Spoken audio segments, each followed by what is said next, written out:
নমস্কার, অপর্ণা টেস্টি ওয়ার্ল্ডের সকল দর্শক বন্ধুদের অনেক অনেক স্বাগত। বন্ধুরা, আজ নিয়ে এসেছি দারুণ স্বাদের টেস্টি কই মাছের রেসিপি, তেল কই রেসিপি। আর এই মাছগুলোকে কিন্তু আমি ফ্রাই না করেই কিন্তু রেসিপিটি তৈরি করব। তো চলো দেখা যাক, ভিডিওটা কেউ স্কিপ করো না, তাহলে কিন্তু বুঝতে পারবে না। খুব সুন্দর এবং টেস্টি হবে, গরম গরম ধোয়াটা ভাতের সঙ্গে জাস্ট জমে যাবে। তো প্রথমে আমি মাছগুলোকে ভালো করে কেটে ধুয়ে পরিষ্কার করে নিয়েছি। মাঝখানটা একটু কাট দিয়ে নিয়েছি যাতে এর মধ্যে মশলা, তেল, লবণ ঢোকে। আর এইদিকে একটা রসুন আর এই যে 1 ইঞ্চির মতো আদা নিয়েছি, 1 ইঞ্চির থেকে বেশি আর কি, 2 ইঞ্চি মতো টোটাল আর কি। তো আর এইদিকে নিয়েছি জিরে, নিয়েছি 2 চামচ। জিরেটার পরিমাণ একটু বেশিই লাগবে কই মাছের রেসিপিতে বন্ধুরা। তো আর কোনো মশলা সেরকম না দিলেও চলবে, এই 3টে মশলা কিন্তু অবশ্যই দরকার। আর সাথে দিলাম শুকনো লঙ্কা, কালারটাও বেশ সুন্দর হবে। আর একটু ঝাল ঝাল হলে তেল কইয়ের এই রেসিপিটি কিন্তু খেতে লাগবে অসাধারণ।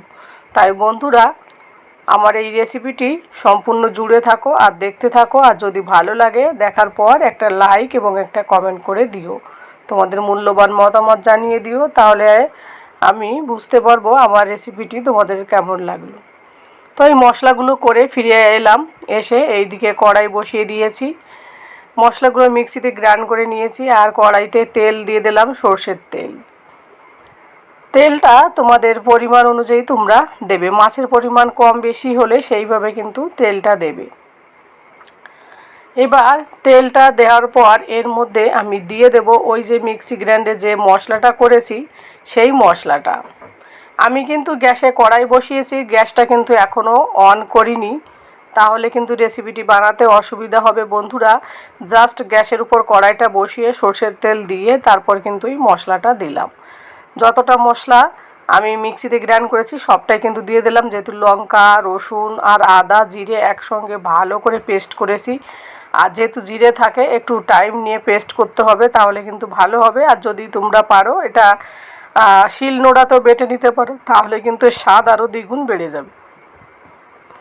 তো মশলাটা আমি ভালো করে সবটা আমি এই যে তেলের মধ্যে দিয়ে দিলাম বন্ধুরা, দিয়ে তেলের সাথে ভালো করে এই মশলাটাকে আমি কিন্তু হাত দিয়ে মিশিয়ে দেবো। যেহেতু গ্যাসটা বন্ধ আছে, অন করিনি এখনও, তো সেই কারণে আমি মশলাটাকে ভালো করে তেলের মধ্যে মেখে দিচ্ছি। এইভাবে হাত দিয়ে মাখার টেস্টই কিন্তু আলাদা রকমের হয়।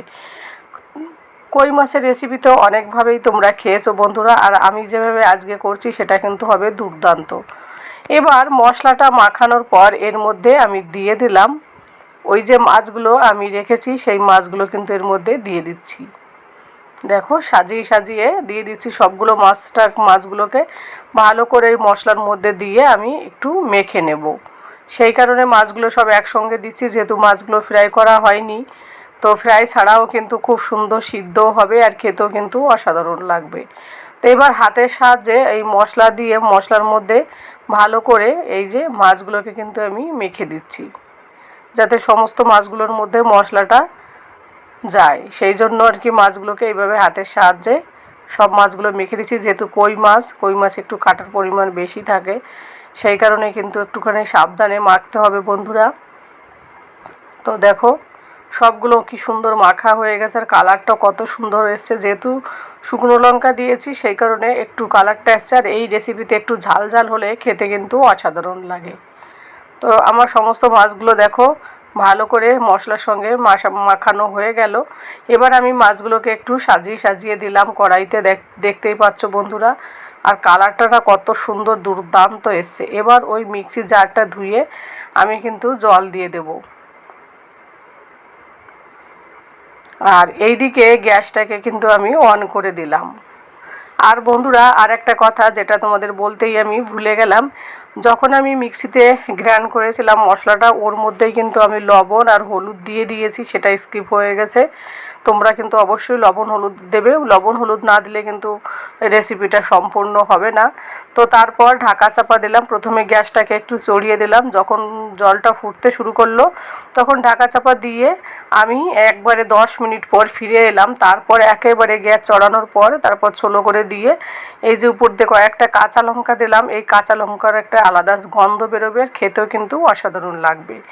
তারপর আবারও আমি 10 মিনিট পর ঢাকনাটা তুলে দিলাম। এইভাবে কিন্তু একটু সময় নিয়ে রান্না করতে হবে রেসিপিটি, কারণ কি যেহেতু কাঁচা মাছ একটু সময় লাগবে, সেই কারণে ঢাকা চাপা দিয়ে গ্যাস স্লো করে রেখে রেখে আমি কিন্তু রেসিপিটি কমপ্লিট করে নিলাম। আর দেখেই বোঝা যাচ্ছে রান্নাটা আমার কমপ্লিট।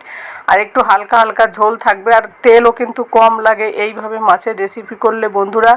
তাই এইভাবে তোমরা একবার মাছের তেল কই রেসিপি করে দেখবে, খেতে কিন্তু অসাধারণ লাগবে। যারা কই মাছ খেতে ভয় পায় কাটার জন্য, তারাও কিন্তু চেটে পুটে খাবে, এত সুন্দর টেস্টি হবে খেতে। আর তারপরও সবথেকে বড় কথা হচ্ছে এটা কিন্তু ভীষণ একটা হেলদি কই মাছের রেসিপি বলতে পারো বন্ধুরা। তো বন্ধুরা, আমার আজকের এই রেসিপিটি তোমাদের কাছে কেমন লাগলো অবশ্যই কিন্তু কমেন্টের মাধ্যমে আমাকে জানাবে। যে যেখান থেকে দেখছো সকলে ভালো থেকো, সুস্থ থাকো এবং সাবধানে থাকো। দেখা হবে অন্য কোনো দিন অন্য কোনো রেসিপিতে। আর আজকের রেসিপিটি দেখার জন্য সম্পূর্ণ তোমাদের সবাইকে অসংখ্য ধন্যবাদ এবং অনেক অনেক ভালোবাসা। নতুন পুরাতন সমস্ত বন্ধুদের অনেক অনেক ভালোবাসা, যারা আমাকে প্রথম থেকে এই পর্যন্ত সাপোর্ট করে যাচ্ছ। এইভাবে আমার পাশে থেকো, তাহলেই আমি হয়তো সামনের দিকে এগোতে পারবো। তোমাদের ভালোবাসার সাপোর্ট ছাড়া কিন্তু কোনো মতেই এগোনো সম্ভব না। তো নতুন বন্ধুরা, যদি ভালো লাগে অবশ্যই রেসিপিটি ভালো লাগলে চ্যানেলটিকে সাবস্ক্রাইব করে দিয়ে আমার পাশে থেকে যেও। আজ এই পর্যন্তই, সকলে ভালো থাকো। Tata, bye bye.